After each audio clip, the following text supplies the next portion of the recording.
Bonsoir à toutes et à tous, soyez les bienvenus sur Monaco Info. Nous sommes le mardi 5 avril et voici le sommaire de ce journal.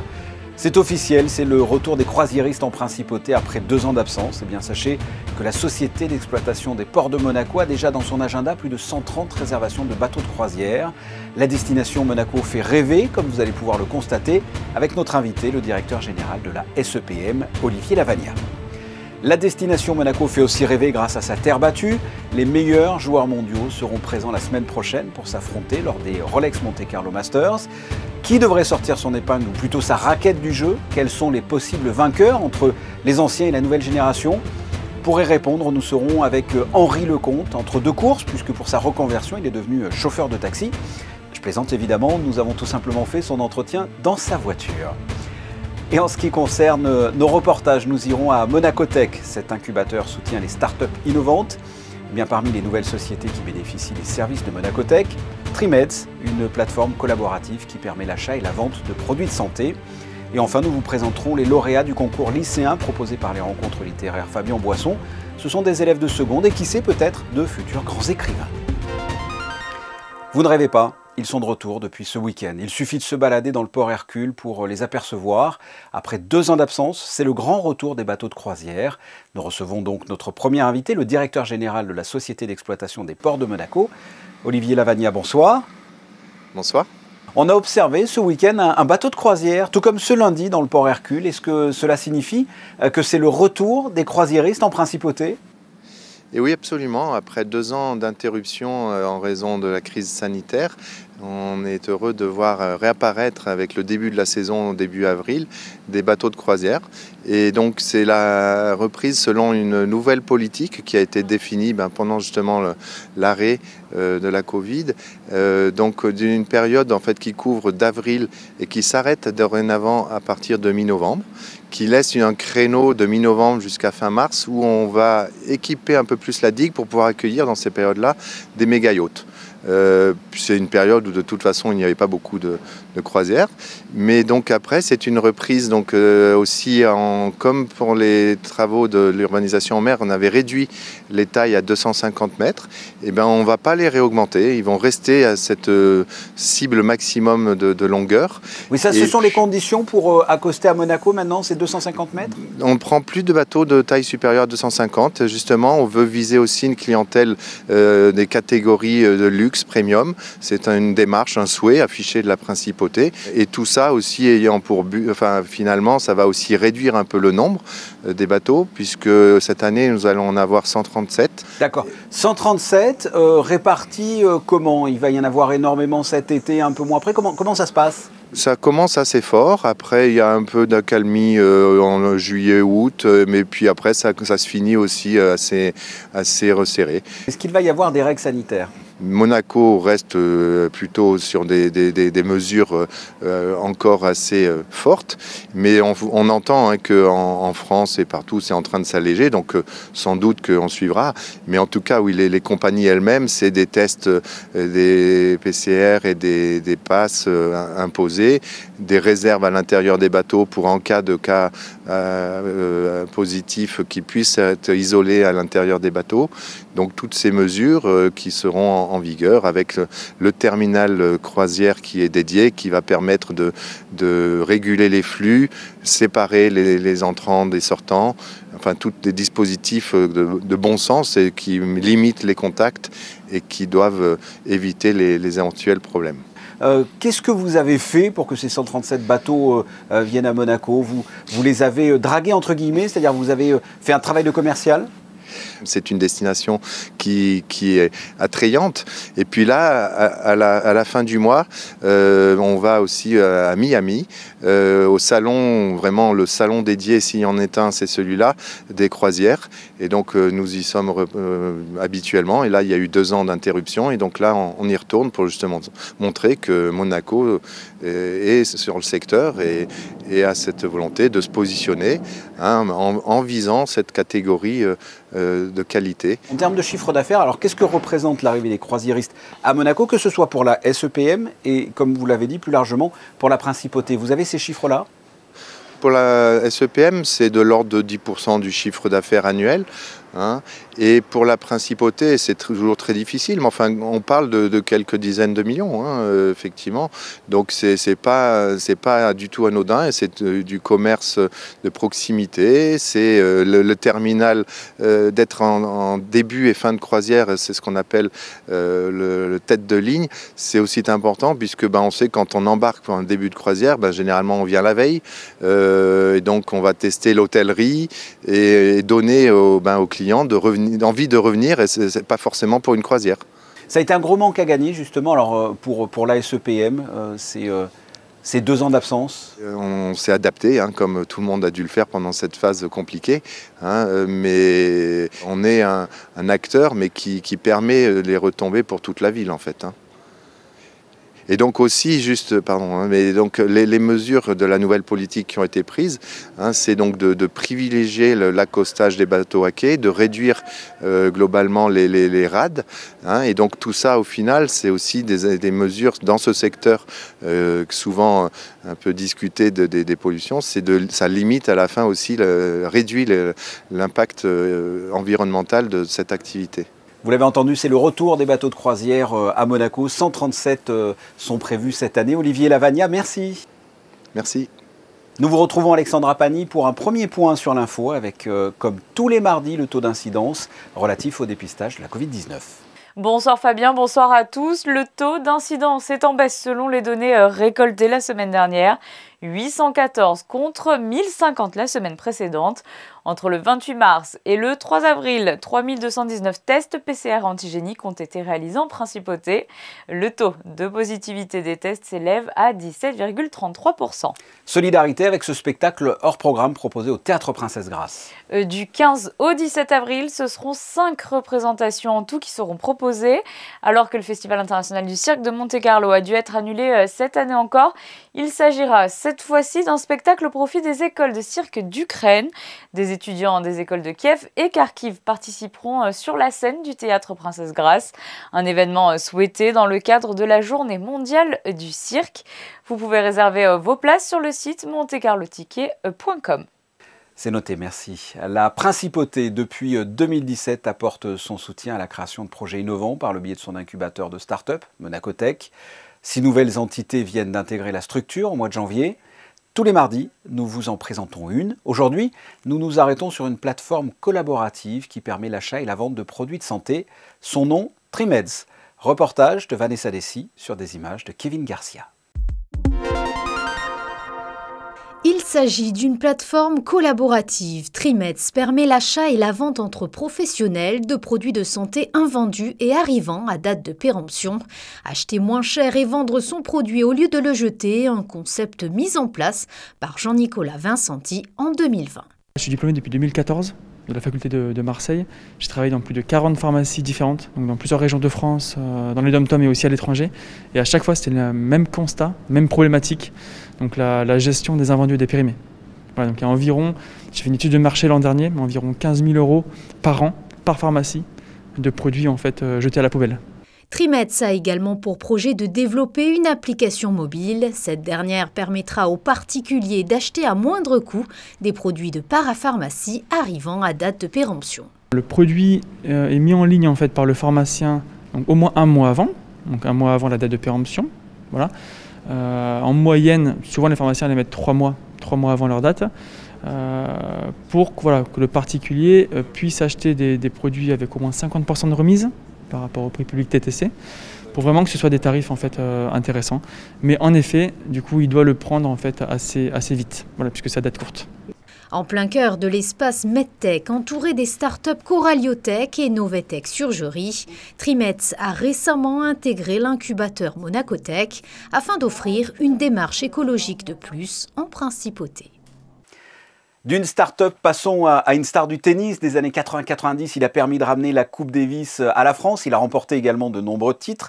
Il y a un véritable lien qui unit les Français à ce grand joueur. À l'approche du tournoi de Monte-Carlo, nous tenions à le recevoir. Henri Lecomte, bonsoir. Bonsoir. Nous sommes à moins d'une Bienvenue dans ma voiture. Mais oui, c'est ça qui est original, c'est qu'on fait l'entretien dans une voiture. Nous sommes à moins d'une semaine du Rolex Monte-Carlo Masters. Qu'est-ce que vous inspire ce tournoi ? Ce tournoi est déjà, c'est un écrin, c'est merveilleux, c'est l'antichambre de Roland-Garros. Ça permet aux joueurs vraiment de se préparer en vue de ce tournoi, en vue de Roland-Garros, qui est un tournoi tellement important. Mais quel endroit, quel tournoi, quelle vue, quel moment exceptionnel que l'on peut avoir tous ensemble lorsque l'on joue. Donc, on se retrouve tous à Monte-Carlo pour cet événement qui est magique parce que la terre battue, voilà, l'endroit, il a tellement progressé. Zeljko Fralinovic et toute son équipe font un travail exceptionnel. Et moi, je suis très heureux de pouvoir revenir cette année parce que vous m'avez manqué, 2 ans quand même. C'est long. C'est un peu compliqué. Bah oui, oui. Vous avez de bons souvenirs ici parce que vous avez été, je crois, demi-finaliste en 90. Des bons souvenirs, oui, et aussi des mauvais, mais des bons, surtout des bons, parce que la relation avec le public, la relation avec tous ces personnes qui viennent parce qu'ils aiment le tennis, parce qu'ils sont passionnés par rapport à cet événement. Et puis, comme je vous l'ai dit, cette principauté, se retrouver là, pouvoir partager ces moments, c'est toujours quelque chose de très, très particulier, Monte-Carlo. Est-ce que le tennis, le monde du tennis a beaucoup changé entre votre époque et maintenant ? Absolument. Terriblement changé. Nous, on était vraiment 80-90 et après, on commençait 2000, on commençait vraiment professionnel. Aujourd'hui, vous pouvez voir que ces joueurs jouent d'un tennis d'une puissance incroyable. Quand on voit le jeune Alcaraz qui vient gagner Miami, un tennis hors norme. On a l'impression qu'ils jouent vraiment sur la table de ping-pong. Vous savez, ils sont sur vraiment le terrain. Ça va à 200 à l'heure. C'est un tennis qui est à la fois impressionnant, à la fois aussi intuitif, mais grâce à ces jeunes générations qui arrivent, va faire basculer un petit peu ce tennis qui aujourd'hui a été tellement dominé par qui ? Rafael Nadal, Novak Djokovic et Roger Federer. Et on peut voir que cette nouvelle génération, et même si Medvedev, regardez, est blessé, malheureusement, le tennis a beaucoup, beaucoup évolué. C'est comme des Formule 1. Alors, on parle justement de cette année 2022. Quel constat peut-on faire ? On a un Rafael Nadal blessé, un Medvedev également, un Djokovic avec une année particulière, avec la Covid et les polémiques que ça a engendré à son égard. Et sans oublier la nouvelle garde dont vous avez parlé, du tennis, les Zverev, les Tsitsipas, les Berrettini ou encore les Casper Ruud. Quel est votre constat sur cette saison et sur ce tournoi à Monaco qui approche ? C'est vrai que la nouvelle génération, maintenant, ne frappe plus à la porte, mais est vraiment là. On a pu le voir avec les Berrettini. Maintenant, on voit bien sûr avec Alcaraz qui vient de gagner Miami, donc ça provoque et ça change un petit peu la donne. Par la suite, il est vrai que l'ancienne génération a tellement marqué sa génération d'époque. Vous pensez que les 3 joueurs qui ont gagné 60 grands chelems. Donc, à un moment, je pense que ça va évoluer, ça va changer. On les a tellement vus jouer qu'on se dit qu'ils sont immortels. C'est des Highlanders. Oui, des Highlanders, mais surtout Rafael Nadal. Moi, c'est celui qui m'a le plus impressionné parce qu'il a 21 grands chelems maintenant. Il est exceptionnel. Est-ce qu'il va pouvoir vraiment récupérer et encore faire Roland-Garros ? Ça, on le verra. Mais il est vrai que Monaco donne toujours une petite idée du vainqueur de Roland-Garros. Donc, c'est pour ça que ce tournoi, le Rolex Masters, reste un moment quand même assez spécial. Et puis, peut-être que les jeunes, ils vont passer à vitesse supplémentaire.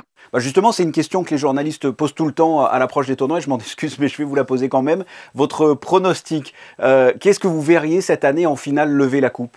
Moi, je vois bien Alcaraz avec le tennis qu'il a produit, bien sûr, à Miami. Vous allez me dire, c'est pas la même surface, mais quand même. On a un joueur comme Berrettini, qui joue très, très bien aussi sur terre battue, qui pourrait prendre la place de Fognini, le dernier Italien à avoir gagné Monte-Carlo. Mais après, on peut avoir quelques surprises.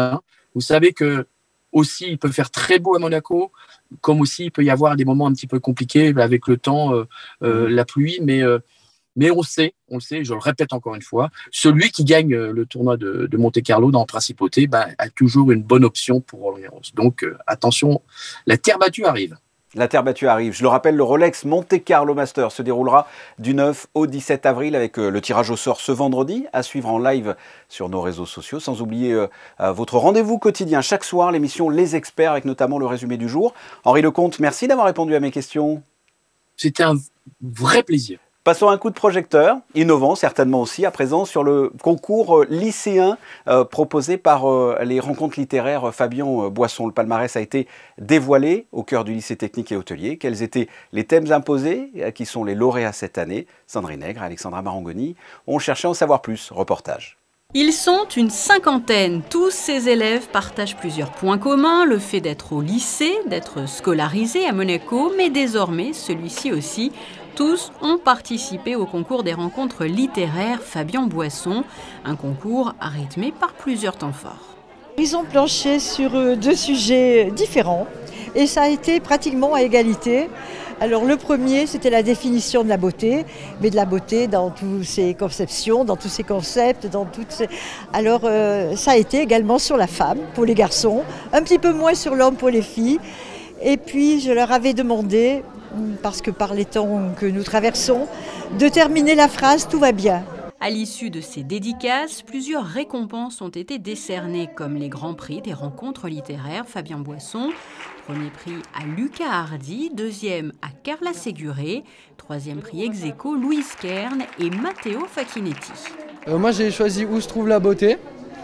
Ça m'a plus inspiré que les 2 autres. Et après j'ai écrit d'un coup, c'est venu tout seul. Et alors pour toi, où se trouve la beauté alors ? C'est plus dans le corps et ça peut être aussi dans l'état physique, enfin mental, ça dépend. Ça dépend de chaque personne. J'étais vraiment intéressée par ça, j'aime beaucoup écrire parce que je suis littéraire, donc vraiment ça c'est un truc que je voudrais refaire. Moi j'ai participé au 2e sujet sur la vie reprend-elle ou continue-t-elle, et moi c'est l'histoire d'une personne qui se réveille d'un coma et qui est complètement hors de son monde et de ses habitudes et du coup il a du mal à reprendre sa vie. Et ces jeunes pourront aussi rencontrer de nombreux écrivains dans quelques jours, puisque les organisateurs de ce concours proposeront le Salon du Livre au Grimaldi Forum les 16 et 17 avril prochains, avec entre autres Pierre Assouline, David Fekkinos, Marcel Ruffo et bien d'autres. Et sachez qu'il sera de nouveau question en fin de semaine de jeunes à travers cette fois-ci leur implication dans le coup de cœur des lycéens de la Fondation Prince-Pierre. Alexandra, vous êtes de retour pour nous présenter cette exposition réunissant plusieurs artistes contemporains. Et pas moins de 13 œuvres sont présentées au sein de la galerie éphémère Espace 22 qui se situe boulevard des Moulins. Une exposition proposée jusqu'au 14 avril où vous pourrez retrouver le travail de plusieurs artistes résidents, principautés, mais aussi internationaux. Sculpture, peinture, photographie, mais aussi mosaïque. Des œuvres au style et médium très variés. Vous nous proposez une idée de sortie pour le moins original ce week-end. On les retrouve dans les décorations des chambres, en thème d'anniversaire ou sur la liste du Père Noël. Nos enfants sont fans des dinosaures, alors pourquoi pas leur proposer ce week-end d'aller les rencontrer pour de vrai. T-Rex, Diplodocus robotisé, plus vrai que nature. Plus de 60 dinos feront le show sous le chapiteau de Fontvieille. C'est samedi. Et dimanche, vous pouvez prendre vos places sur le site www.le-musée-éphémère.com. Et en parallèle de cet événement, dimanche matin, l'association Entre Parents fêtera son premier anniversaire. Pour l'occasion et pour rester dans le thème, les membres de l'association organiseront une chasse aux œufs de dinosaures au cœur du chapiteau de Fontvieille, un Jurassic Park avec 600 œufs en chocolat à trouver. Rendez-vous ce dimanche de 10h à 11h avant le premier live show de dino de la journée. N'oubliez pas de prendre avec vous une boîte de vide pour conserver précieusement votre trésor de cette chasse originale. Et pour le véritable dimanche de Pâques qui aura lieu le 17 avril, la mairie donne rendez-vous au parc Princesse Antoinette cette année encore. Oui, dans les allées du parc, il faudra ruser pour trouver les œufs bien cachés. Et de nombreux ateliers ludiques sont également proposés pour tous les enfants scolarisés à Monaco. L'inscription est gratuite, mais aussi obligatoire auprès de la boîte des jeux, car les places sont limitées. Et enfin, Alexandra, les prévisions météo de ce mercredi. Et je n'ai pas de bonnes nouvelles, Fabien, les nuages seront de retour pour la journée de mercredi. Il faudra peut-être même prévoir de sortir votre parapluie car quelques précipitations sont attendues au cours de la journée. Du côté des températures, il fera 14 degrés en moyenne et le vent sera encore présent. En ce 6 avril, nous fêterons les Saint-Marcelin. Le Saint-Marcelin, qui n'est pas qu'un fromage, même si c'est très bon, c'est aussi Saint-Marcelin de Carthage, un martyr du 5e siècle. Les photos du jour avant de clore ce journal, nous étions avec Henri Lecomte il y a quelques minutes et nous avons longuement parlé du Rolex Monte Carlo Masters qui débutera ce samedi avec les qualifications. Eh bien, Michael Alesi, avec son appareil, est allé se balader dans les allées du MCCC pour s'imprégner de l'atmosphère. Ce journal est terminé. Merci de votre fidélité. D'ailleurs, à ce propos, vous êtes de plus en plus nombreux à regarder notre chaîne, notamment sur les réseaux sociaux ou par exemple sur YouTube. Pour preuve, la chaîne YouTube Monaco Info a atteint cette semaine le palier des 15 millions de vues, rien que ça. Il faut savoir que vous êtes 27 000 abonnés uniquement sur la chaîne YouTube et ça progresse de jour en jour. Encore une fois, merci de nous suivre comme ça au quotidien. On se retrouve demain, même heure. En attendant, portez-vous bien. Au revoir.